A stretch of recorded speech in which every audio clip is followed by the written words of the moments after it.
The Soviet Union itself is no more.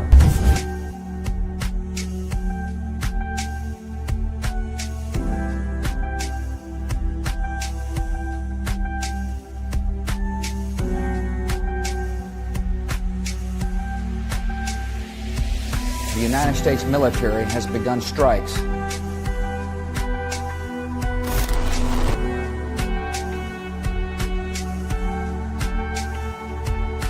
Light them all up. Считаю, что для современного мира однополярная модель не только неприемлема, но и вообще невозможна.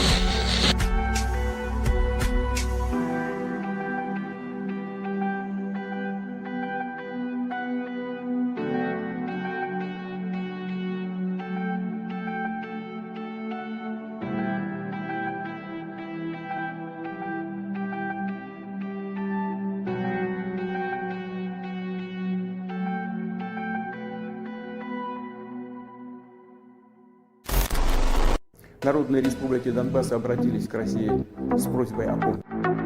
Мною принято решение о проведении специальной военной операции.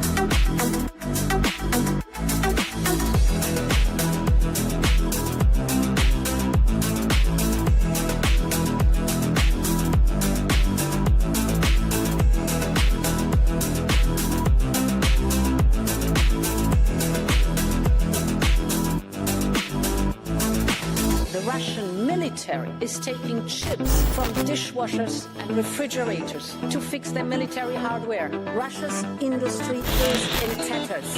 Putin is now isolated from the world more than he has ever been.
Hi, and welcome back. We are Sans Chris, so I have my better half with me today. Larry Johnson, a man who needs no introduction, former CIA analyst and State Department counterterrorism official. I couldn't ask for a better guest to discuss whatever the hell happened last night. But first, Larry, hi, how are you? I am well, Sarah. Thank you for the invite. Always happy to chat with you. Thank you. And as always, we are his last interview. So guys, please be gentle. We'll tuck him in for the night. Yeah. I'm old. I need my sleep. Okay, but first, I know everybody wants to talk about whatever happened last night. But first, while I have you, I am gonna be a little selfish and ask about the Iran war. Mm-hmm. We do know that this weekend the negotiations were never taking place. Let's all be serious. That was clear. Right. But we still have everything moving in place. We have this grand old distraction happening. But what we saw today is that there are more planes landing in Eilat. There's more, obviously, the carrier strike groups are still moving around the Horn of Africa and through the Red Sea. What do you foresee happening? When do you think this is going to restart? Should we wait till Friday for some more market manipulation or? Well, I fully expected that it would have restarted today or maybe tomorrow. But there's been an interesting development. Under the general in charge of Central Command, or maybe it's an admiral now, they've got a branch that deals with aviation. So Combined Forces Aviation Combatant Command, that's an Air Force general. And then you have a Combined Forces Maritime Combatant Command. So one controls what the Air Force does, one controls what all the Navy assets do. Interestingly, there's not a ground force commander because they don't really have ground forces in play. They both, I understand, have told the Joint Force Commander, the head of CENTCOM, hey, we should not restart this thing. If we do, it's going to be a real problem for us. Our best option is to get out now. So you've got basically the leading generals in Central Command going back up telling the president, no, we don't think we should continue doing this. They have communicated this to General Kane, the chairman of the Joint Chiefs of Staff. It's important. I think from your military career that it's the chain of command that goes, in this case, CENTCOM to the president. It doesn't, or CENTCOM, Secretary of Defense to the president. The chairman of the Joint Chiefs of Staff is a military advisor, essentially, for the president. But when your military guys are saying, no, this is gone far enough, we don't need to keep doing this, it's going to get us into trouble. If that holds up, then I'd say we're essentially looking at the end of the war. They'll figure out a political exit. If Trump overrules them and orders them to attack, then it's going to be devastating for the U.S. and for Israel. So that's where we are right now. The plan is in place. They've got basically, it's an aviation plan for attacking from the air with missiles and FAB, what the Russians call FAB bombs, targets all over Iran. But that means Iran is going to retaliate immediately and will further devastate, if not wipe out, all U.S. bases in the Gulf Arab states, as well as damage Jordan and its main air base, Muwafaq al-Salti, and then really put a hurt on Israel. So we're at a tipping point here. I do want to ask you before we move on to the assassination. There's a little bit of rumblings going on around Argentina, and you obviously served down there for quite some time in Latin and South America. Yeah. So this over the last couple of days, and this is a topic that I'm not all that well versed in, but Milei is threatening the Falkland Islands. Again, to them, it's obviously Las Malvinas. We do know that Milei is really hurting back home domestically, but internationally, he did go to Israel, sign the Isaac Accords officially, he did a dance for Benjamin Netanyahu and all of that. Yeah. Plus, we have the Nimitz, which is doing its final cruise, which always is a world tour, but they're not going to allow that opportunity to pass without going down to South America and doing exercises with Argentina. Is this Falkland Island things anything to write home about, or is this just Milei jockeying for some support or nationalism back home? Can I say yes? All of the above? Yeah. So, as the Argentines say, Las Malvinas son nuestras. Yes. The Malvinas is ours, not the Falklands. That's the Brits. This was, good Lord, 40 years ago that the Falklands War was fought. 46 years ago. Somewhere 46, 45 years ago. That shows you how old I am. I remember it. And back then you had Maggie Thatcher. Yeah, so Thatcher was like 81, I guess. Thatcher was the prime minister, and when the Argentinians took it over, so this was coming at the end of a period that was known as La Guerra Sucia, Dirty War. The Dirty War, yeah. They had been fighting the Montoneros, so leftist Marxists. That was how it was portrayed. It was something of a civil war. It was brutal. That's where you had the desaparecidos, the disappeared ones. That's where you had las madres de mayo, the mothers and that were wearing, the diapers on their head, las panuelas. So they were protesting their missing children. And so this military junta, again, under pressure, because they were trying to, rally domestic pressure. That's why they went after the Falklands, occupied it. And the Brits back then, they still had the ability to organize a 3-car funeral. Okay. You could put the first 2 cars in line, and they wouldn't sit there and argue about where the other car should go. They could just say, okay, let's go. They put together a naval task force.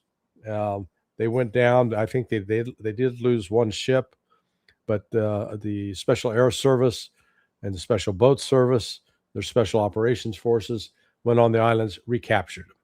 So they've been firmly so-called under British control since 82. I first showed up in Argentina in end of 83, was there throughout 1984, lived in the city of Cordoba. So, I developed a real good sense of how the Argentines felt about this. And they still felt, hey, those islands, they belong to us, not to these friggin' British. I now think that Malay, in the same way that the junta back then, making a play, because it will play popularly domestically. Everybody else may hate his guts, but las Malvinas son nuestras. So they'll take it back. I wouldn't be surprised if he does that. And what's Keir Starmer going to do? Right. Strongly worded note. They couldn't. And that shows you how far the United Kingdom has fallen in the last 45 years. Yeah, 45 years ago, they could put together a military task force. They could go and fight and defeat the Argentines. Not today. They'd probably get beat by the Argentines. And back then, they looked for some support from the United States. I believe we gave them a little bit. But today, I don't think Donald Trump would go out of his way. If Starmer's corpse was on fire, Donald Trump wouldn't show up with a fire hose. Well, I mean, I've been talking to my British friends about it. This is a big, I'm not well versed in this. Apparently, this is a big, sore spot for the British. They're like, they are ours. And I'm like, why do you want these at all? There's apparently a huge gas or oil field down there, Sea Lion oil field, but it's operated by the Israelis, 65% by the Israelis, 35% by the British. But that's why I was like, oh, he just leaves Israel signing the Isaac Accords. The Nimitz comes down, and now there's this big play for the Falkland Islands. And then with the NATO thing, this also puts another nail in the coffin of NATO, because NATO there's no NATO over the Falkland Islands. So yeah, this is still part of the the Brits have never got over losing their empire. The whole destruction of the British Empire started 1914 with World War I. They bankrupted their society economically. They destroyed an entire generation of men that would have really been leaders and fathers. And that began the unraveling of the British Empire. World War II accelerated it. And then after that, it's come apart at the seams. So, this will be their last, if Malay decides to take military action, which I don't know if he will or won't, but if he does, I think they'd stand a very good chance of succeeding. And the Brits, there's not a lot they could do about it except cry. Yeah, and I think that I was looking into it. It said he may also push for just a renegotiation because the UN doesn't recognize British sovereignty over the Falkland Islands. Am I correct? I think so. I think that's right. Yes.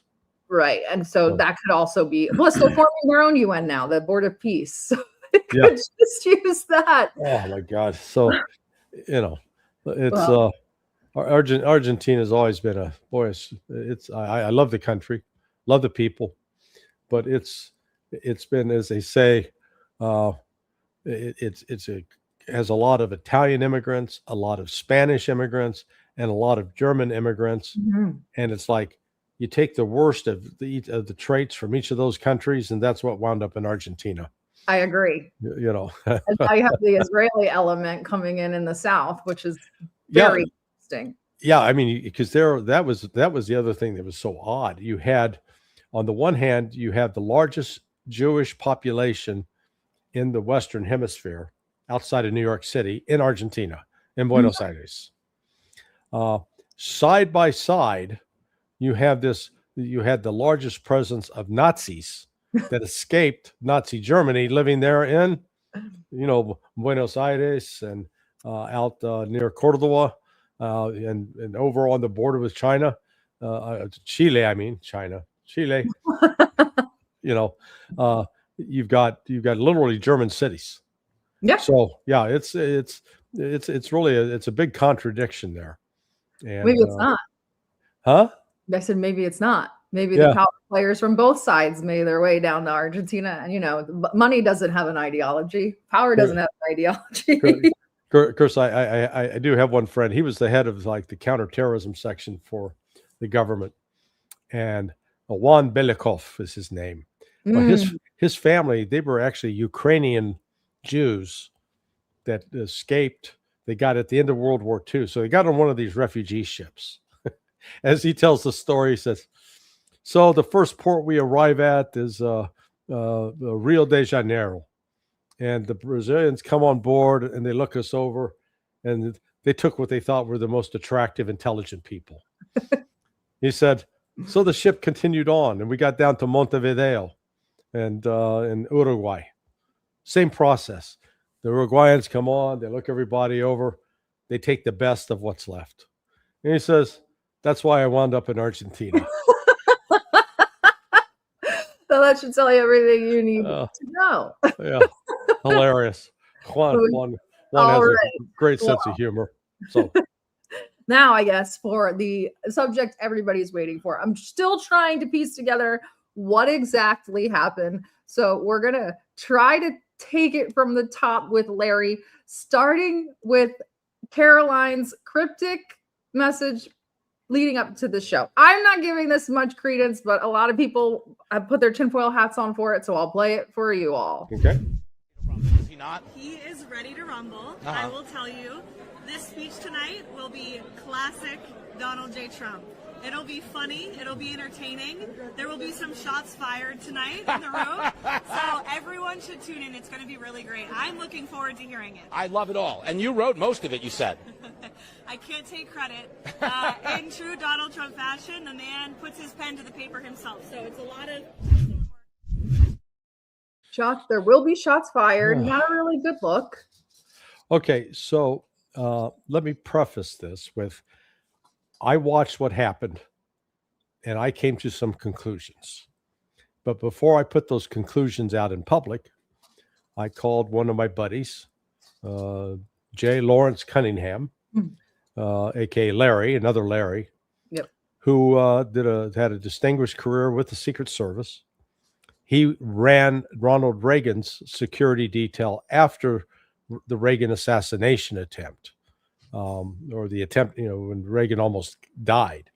So Larry took over that. And then he instituted some physical training standards, as well as ran the academy in terms of procedures you're supposed to follow. I'm sad to say many of the things that he put in place have been taken out of the Secret Service, which is one of the reasons they're so screwed up. And then I also checked with another buddy, retired. He did a stint with the FBI and the hostage rescue team, as well as worked with CIA and operations overseas. So they're both friends. And, I always bounce some of these things off. What I saw first that was alarming and inexplicable, the first person taken off that stage was J.D. Vance. Remember, they got the camera. They hear these shots. Secret Service running. They grab Vance. They hustle him off. Have a Trump. Yeah. Trump sits over there for another 30 seconds before they get him up and off the stage. That violates every Secret Service protocol in the book. Need to ask why. Why was that done? Where the hell were the other Secret Service agents? They should have snatched Trump's ass out of that chair immediately and got him out of the way. They didn't. So I go, that's unusual. And when you watch Trump sitting there, even the gunshots are going off. You can hear the gunshots, and people in the audience starting to hit the dirt. Trump's sitting there just looking out, like he knows what he knows something's going on. Yeah, you see her face. Melania is sort of horrified, and Trump's looking to the side. He didn't flinch. So put that down there as one data point. Second data point. So understand how the security perimeter is supposed to be put up. And again, I can think these through logically, how I know it's supposed to be, but I double check with my Secret Service buddy who actually did it real world. In fact, after he took over the Secret Service detail for Ronald Reagan, one of the first places they had to go to was that hotel, the Hilton there, the Capitol Hilton, or the Washington Hilton, which is up off just above DuPont Circle. So first of all, you establish a perimeter around the hotel. In other words, nobody gets to just walk in on the hotel off the street. You got to have a reason to be there. And that means you also have strict procedures at the delivery entrances. As I recall, I think there are only two main entrances into the hotel. One's on Connecticut Avenue. The other is down just to the side. And then you got the delivery area in the back. So you secure all that. Then inside, you secure the area that it leads to where the ballroom is, where this event's going to take place. And there you're supposed to have, the metal detectors. And you should have a minimum of two guys with guns. You can have women too.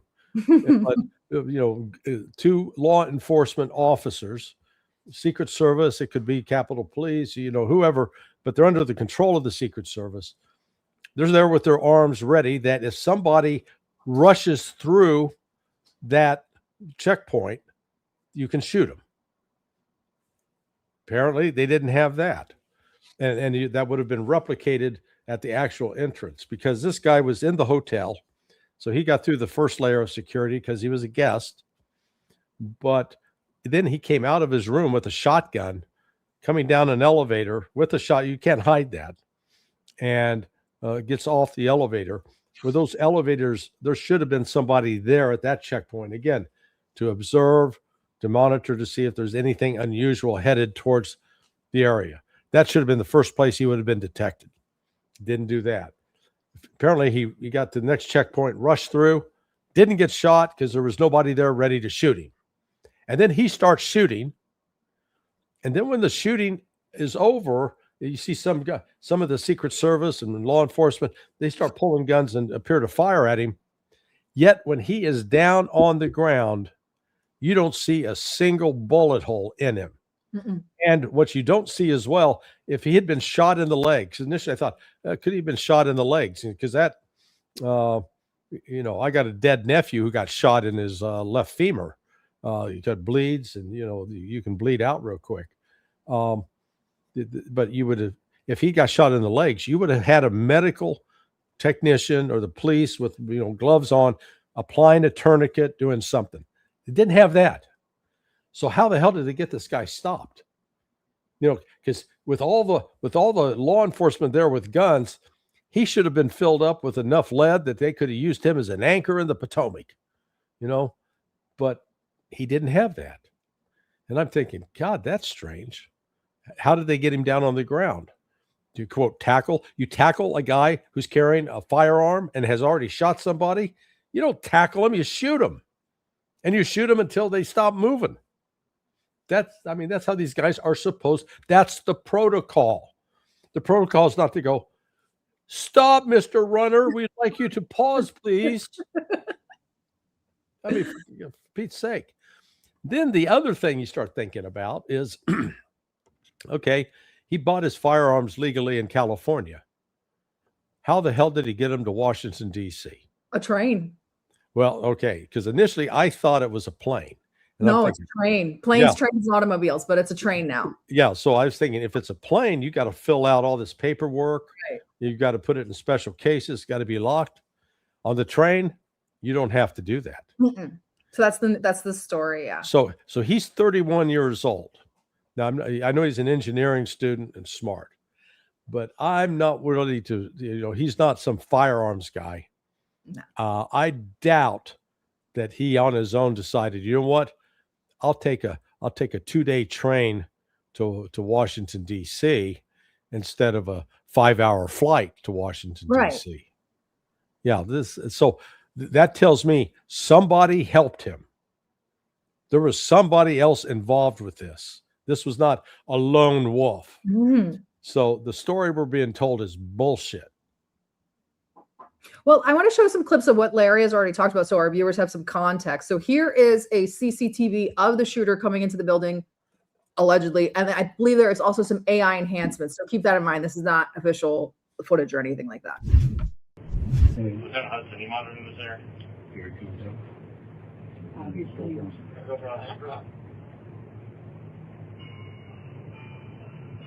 Shall I post it as soon as he passed down that? 18, go for here it comes up.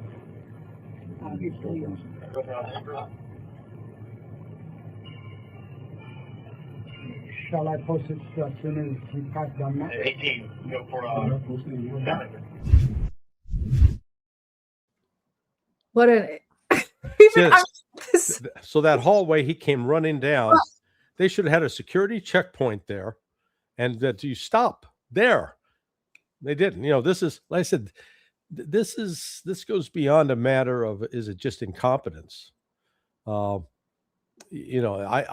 personally believe this thing was staged. And I'm not saying that the guy didn't. He had a real gun, and he really thought he was there to kill people.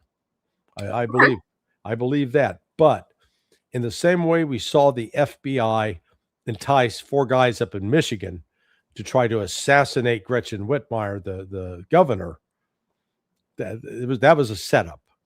And I think this is a similar kind of setup. This guy's been made into a patsy for some sort of narrative.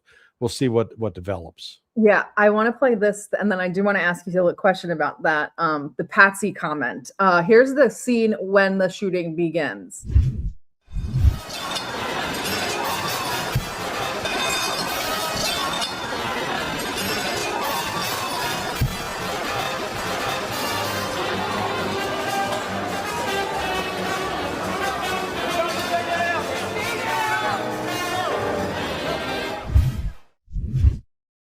Okay, so that scene is just odd to me. We have a magician there, or a mentalist, whatever you want to call it. He is there guessing the name of Caroline Leavitt's unborn child. That's what he holds up is the name. And then she turns and she's sort of terrified at these shots. And that's when we have that now famous shot of Trump looking at her and kind of smirking.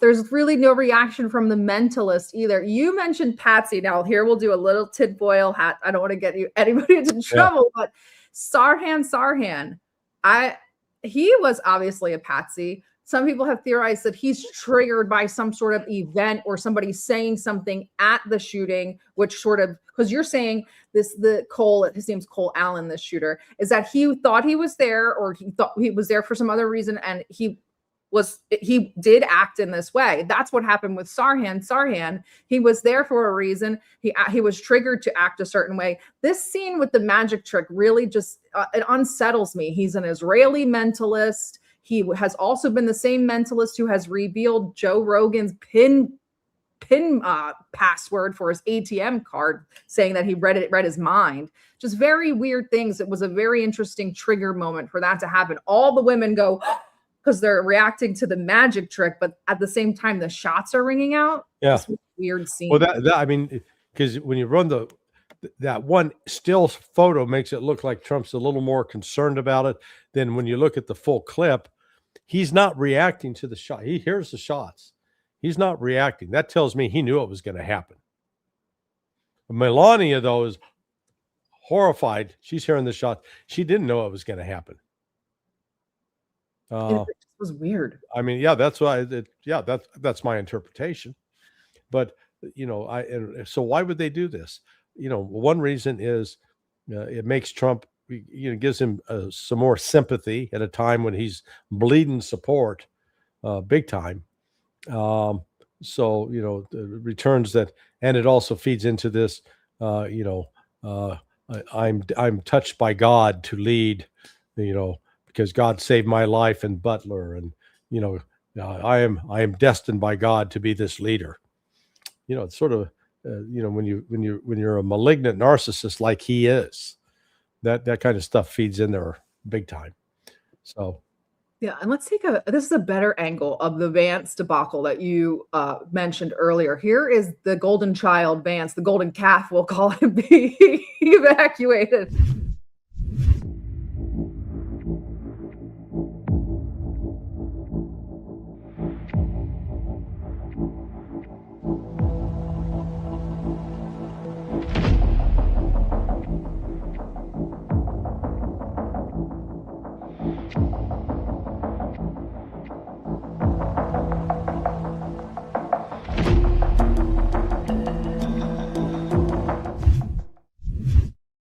Could you start that again? I want to mark the time when it starts.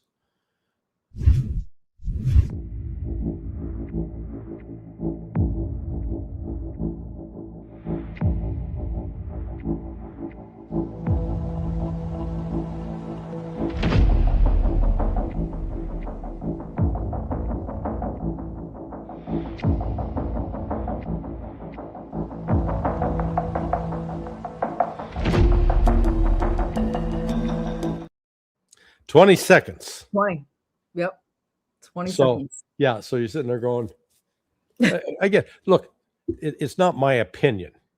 It is the Secret Service protocol that the primary person they are protecting is not J.D. Vance, unless he's now the acting president.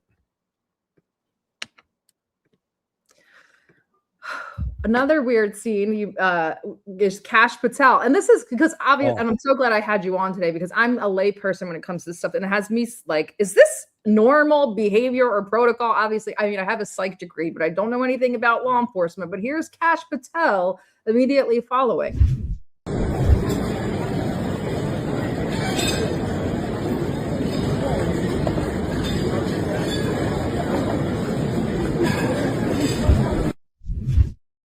And here he is outside.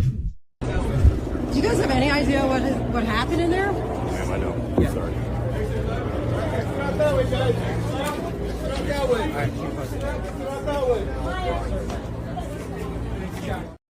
Just meandering around, calling an Uber. Is this how we would expect the FBI director to react in this situation? No, to say the least. Look. The other buddy I talked to, former member of the HRT, he's actually, he's a published writer. He did special operations with CIA. So, he's a serious guy, and he's not a partisan at all. He was actually you would have put him in the camp of a Trump supporter. But he is still in communication with people in the Bureau that, some he worked with years ago. And the stories about Kash Patel, that Atlantic article, only touches the surface. He does have a drinking problem. He is sleeping through. He's not showing up to meetings. He is using the HRT to provide security for his girlfriend. He needs to be fired. He is incompetent. Actually, I had thought, he used to work for Devin Nunes on the Intelligence Committee. The committee on the House, and actually he was the one that headed up I'm the one that told Devin about the fact that the Brits were spying on Trump and gave him the background and who to talk to, And then the subsequent investigation that Cash did was triggered by the information I provided to Devin. But man, what a disaster he is. And this is just, his behavior there yesterday was just sort of, he doesn't know what he's doing. Well, speaking of drinking problems, here's the scene of the, I guess, regular folk, the correspondents. Tragically, we've covered shootings, we've covered all sorts of scary and terrible events, but it's not often where you have a loved one next to you in that moment. And you're First of all, whoever that woman is, I love you. You're amazing. But is this normal? Like, why are people allowed to just be on the floor taking wine off the table? It was on the table to be. They were going to consume it anyway. So why can't leave it for the hotel staff? She's a hero for taking it, but I'm wondering why they're still there, even able to take things off the table. What is going on? Yeah, well, so the guy never breached the main ballroom where everybody's sitting down to eat. They got him out. Oops, sorry. They got him out in the foyer. So again, and we don't have any good account. You'd think with all the cameras that show how he was apprehended. It's interesting. We haven't seen that video. No, just a picture of him on the ground unscathed. Yeah. Immediately following, we do get a press conference. I don't know. I'm not going to play any clips from that. But what I thought was weird was the way they were acting. I don't know if they were high, drunk. Let's say they were sober. Why? Look at them. Yeah. Look at them. I mean, this isn't a group of people who was just involved in like a near-death experience. Yeah, well, it could have been, but it wasn't. And I was going because when I watched that thing live last night, and I didn't see JD, so and the fact that but the whole gang was there. I remember seeing Marco Rubio, some shots of him from the audience, and he was sort of looking around befuddled.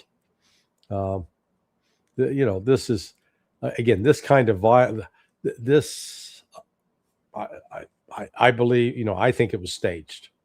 How it was staged, I don't know. And when it's saying staged, I'm not saying there was not a real guy with a real gun wanting to actually do real harm. But to get to the question of how did he get put up to it? How did he come up with this? How did he get access? Who helped him? And for what purpose? You can come up with a variety of theories.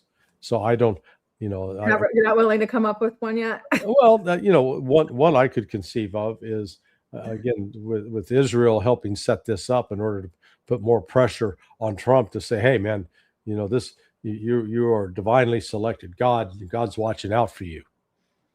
Yeah. Do you think Trump buys into that sort of? Absolutely. Yeah. Absolutely. Because his, the type of dementia that he's experiencing, it sort of feeds into that malignant narcissism that he has. And I mean, look at the recent pictures he posted. He's a doctor healing a patient. I don't think so. It's a Red Cross doctor. Yeah. He's got the Jesus clothes on and he's got glowing hands. That's not doctor. That's not Dr. Kildare. Okay. He's got that all going on. The other pictures he posted of him and Jesus, like their arms around each other, hanging out. They've got, and that, his special minister, this Paula White, man, she's a nutcase. Mm-hmm. But we love Paula White at DDG. We love Paula White. The material, it writes itself. I understand. I get it. Someone said the passion of the Trump. Oh my God. Oh my God. All right. Let's see why. Well, we got the talking points. Talking points came out probably during or after the press conference. Here they are.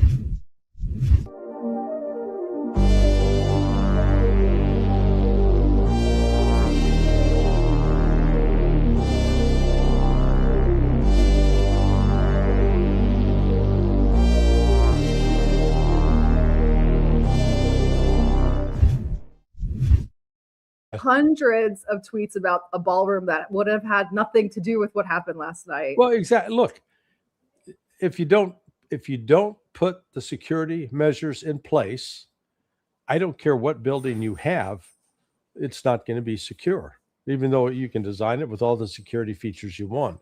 You know, good Lord, 25 years ago, I did some work for the U.S. State Department.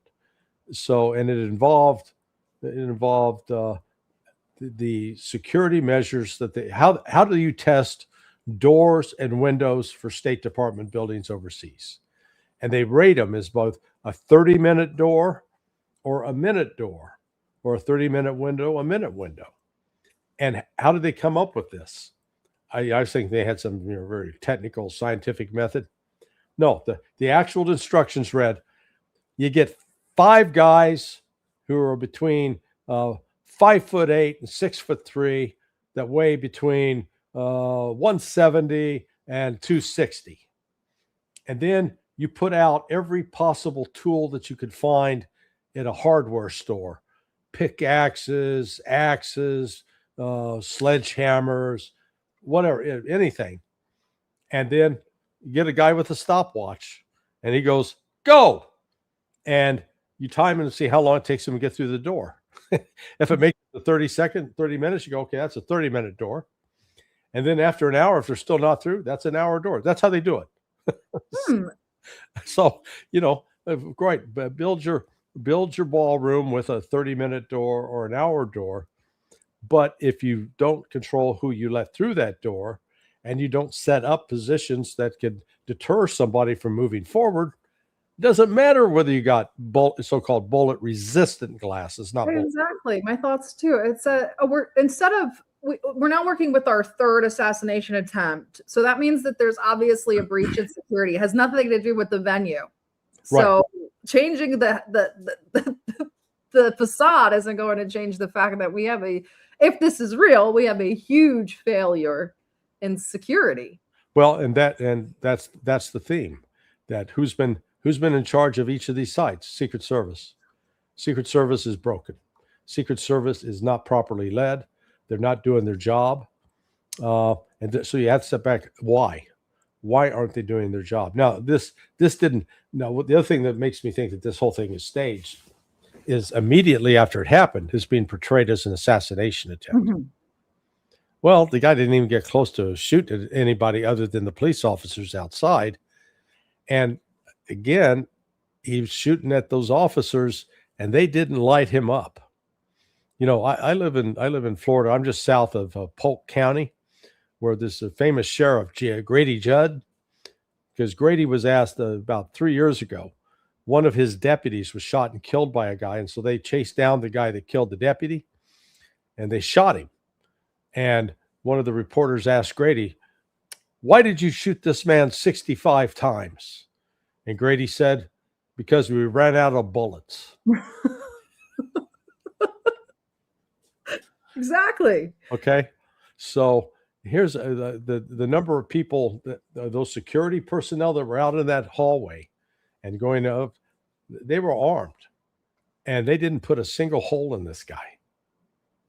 I've worked security at the gate of military bases. You're allowed to draw your weapon if someone drives through the gate. You're allowed to shoot them. Yeah. That's it. Yeah. So if someone runs by a Secret Service person, I would think that your immediate reaction would be to neutralize that threat or neutralize whatever it is and find out what it is after. Yeah, the use of lethal force, particular for the Secret Service, is if somebody has a weapon and is moving in the direction of the president, you shoot them. You don't stop to ask, "Hey, what are you doing there? Is that a real gun?" No, you shoot them, put them down, and them's the rules. And that's the thing. I'm looking at that guy, and I said, you basically run that whole gauntlet, and then somehow they get you to the ground, and you don't have not one bullet hole. Exactly. Someone said there was 5 shots shot off, but an officer was injured, but they missed the perpetrator every time. So they shot each other, if it were to believe that story. Yeah. Last thing before we wrap, his manifesto came out today. I don't know if you got a chance to look at it. Yeah. Really, really weird. Yeah. Really weird. I just want to ask you about some things in it. Hello, everybody. What a strange way to open up a manifesto, but hello, everybody was obviously weird. And then he goes on to apologize to everyone whose trust I abused. The interesting thing here is that we talked about the train ride across the right. country. Now, this is something that Blanche, Attorney General Blanche, mentioned this morning. He got into a fight with one of the news anchors and said, he took them on a train and we don't need to strengthen laws or security. Well, it's very weird that he addresses being on the train in the manifesto. He apologizes to everyone I traveled next to and everyone who handled his luggage. Why? Why would he apologize to those people? He says, again, go ahead. Sorry. Well, I was just going to say, so this is a continuing gap in security that if you're going to carry a firearm on an airplane, you got to fill out paperwork. You have to inform them. You have to have a locked case, separate ammunition, etc. Train, you just walk on with it. As long as you're not flashing the weapon, you can carry concealed, which, I'd say that this justifies you know what, there ought to be the kind of security screening that you're not allowed to bring that kind of weapon on board a plane or on board a train. Through a metal detector when you go on the subway in Russia. Like it's not difficult. This is rocket science. Right. There's a guardsman there and a metal detector. Let's keep going. So he goes on and he doesn't name Trump, which is very interesting. He says, I am no longer willing to permit a pedophile, rapist, and traitor to coat my hands with his crimes. He never mentions Trump's name, which I thought was interesting. Someone this angry at Trump would mention his name. Then he says, I'll go over my expected rules of engagement. Why? Why would he do this? And then he says, administration officials, not including Mr. Patel. Okay. Why? And then he mentions something about shooting people with shotguns and hoping that they're wearing body armor because shooting them with a shotgun without it would obviously mess them up. But then later on, he says, in order to minimize casualties, I will be using buckshot instead of slugs. This is like the most bizarre. This isn't even the weirdest part of it. Yeah. Yeah. Well, I can understand why he said we're not going to go after Mr. Patel because Mr. Patel's boys were the one that set him up to do this. That's what I said. I was like, why is Cash? And he's mentioned this Mr. Patel. Nobody calls him that, number one. Yeah. No, don't hit the boss, okay? Yeah, right? Mr. Patel. Yeah. Okay. Here's his picture. Stay away from him. He goes on to do this really weird back and forth about objections. The objection number 4, I thought, was the funniest, where he says, as a half black, half white person, you shouldn't be the one doing this. Why would he say that? And then he says mentions the Secret Service being incompetent. The part that I really wanted to ask you about is at the end, he does a PS. Now this PS, now that that's out of the way, what the hell is the Secret Service doing? He's writing this in present tense. Yeah. So he's going to rant here. When did he have time to write this? He says there's no security, not in transport, not in the hotel, not at the event. I went walking with multiple weapons. Not a single person there considers the possibility that I could be a threat. This is very weird. Did you make anything of this? Yeah, no, it just I don't know what it just leaves me speechless. That what intimates there that he went down before, so he had the handgun, the 380, which this guy was not. He didn't know much about firearms. If you're going to buy a gun for self-defense, the 380 is usually used for women and guys with weak grips because it doesn't kick as much. But if you're actually going to use a firearm that's going to be effective, you want at least 9mm. Yeah. So I read that and just thought, well, at least he had plenty of time to think this through on the train, right? I guess. Yeah. Really bizarre shit. Yeah. Sorry Yeah. for the language, but I mean, I've been to events. I've been to an Obama event that was on base though, so that was a little bit different. But I've been to events, and you have to give them your DOB, your SSN. You have to give them everything if you're going to be at an event where the Secret Service is going to be. This makes the reporters are saying today there was no security whatsoever.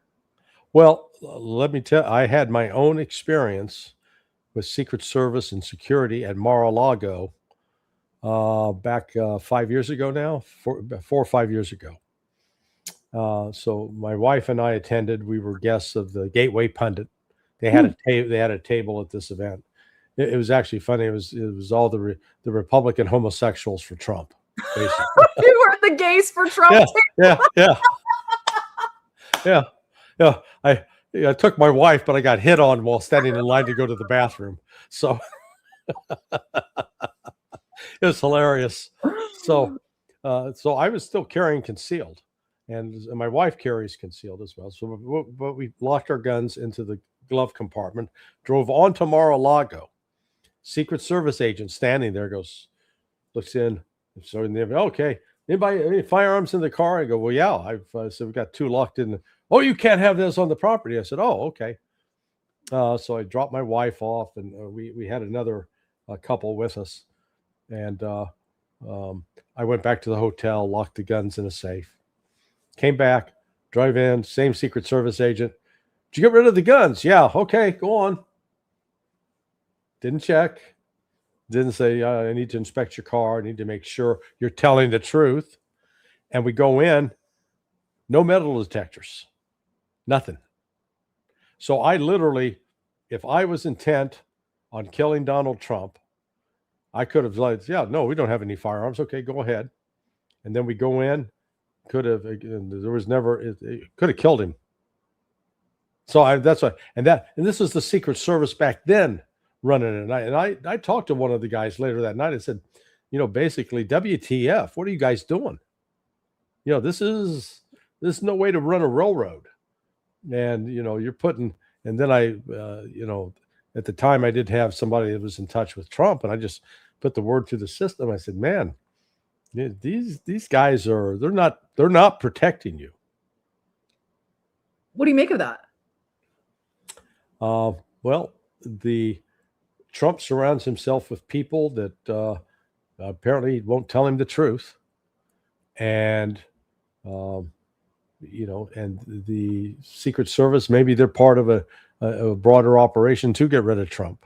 Now I could, 5 years ago, people would find that offensive. Now, in light of Trump's very erratic behavior, you find people saying, well, maybe that's not such a bad idea after all. But I mean, we've been dealing with incompetent Secret Service since the campaign trail. Yeah. And so, I mean, you would think that would be the first thing that you would really beef up. He should have Secret Service men on steroids. Yeah. Well, and again, we go back to Butler. Butler was a complete Charlie Foxtrot. Right. That they didn't have the perimeter properly secured. They didn't, a lot of things they failed to do. And then here we are yesterday, they failed to do it again. There is a way that you secure the perimeter and you secure all the access points, and they didn't do it. So who failed to do their job? Somebody. And again, on the stage, as soon as you hear the shots, get his ass out of there. They wait 20 seconds at least. They let him in the building, and they let him tweet from the other room. Yeah. They hustle JD though out. Yeah. Which I thought, again, I'm sitting there saying, is he actually the real president now? Maybe he wasn't in on it. Yeah. Maybe no, I guarantee you he wasn't in on it. Yeah. Well, so to recap, you think that Iran war will restart maybe tomorrow, as soon as tomorrow? No, actually, I think it will not, because I thought it would today, going into tomorrow, but given the pushback that's coming from the Air Force commander and the maritime commander, the admiral, and they are communicating to CENTCOM general, no, we shouldn't do this. So I think with that pushback coming from the military, it is it's not. Fortunately, it's not. I don't think it'll happen. I hope on this one that I'm right. Well, even if the war doesn't continue, don't you feel like there's some sort of kind of has to, in a way? Well, the problem the United States has is it doesn't have any good military options. So, and we've seen the tremendous change in the strategic environment over the last 23 years. So 23 years ago, we could take 11, 12 months to move 165,000 soldiers, sailors, Marines to Kuwait and Saudi Arabia. We could build up a ground force that was going to invade Iraq. And Iraq they had some Scud missiles that weren't very reliable.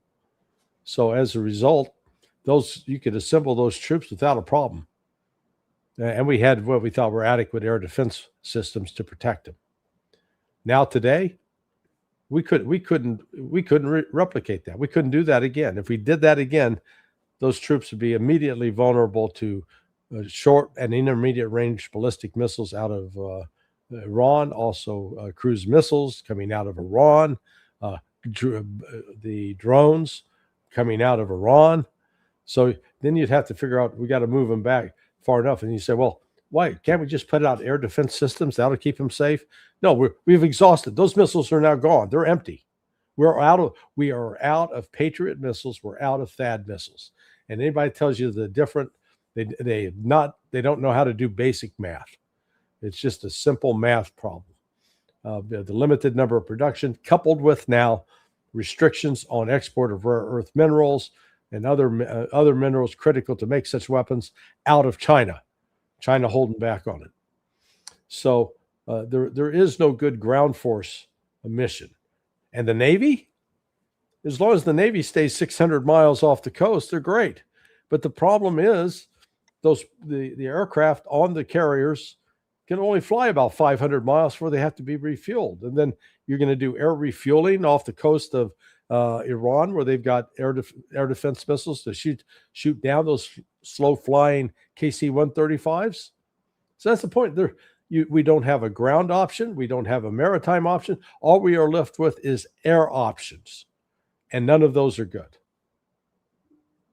Well, I like the USA not having good military options. So we'll end on a good note.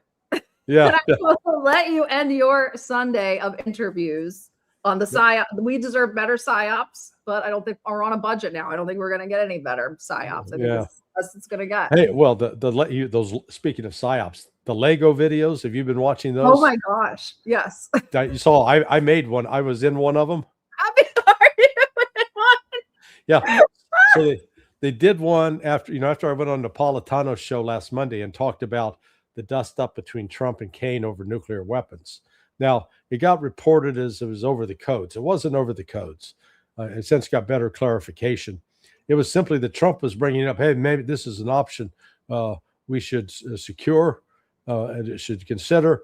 And Kane said, no and hell no, shot it down. And I saw one of your super chats. Yes, this was the same hotel where Reagan was shot. Wild. So, yeah.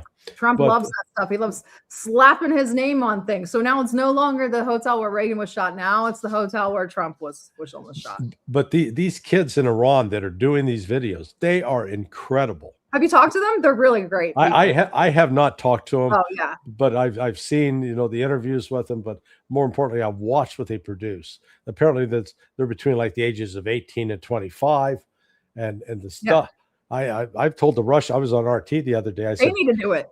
Yeah, I said you guys, your information operations suck. You need to hire the Iranians to do it. Mm-hmm. The Iranians are just great at it. Yeah, could you imagine? Russia would be much better position if they would have used like Beanie Babies or like beginning of the SMO. Yeah, absolutely.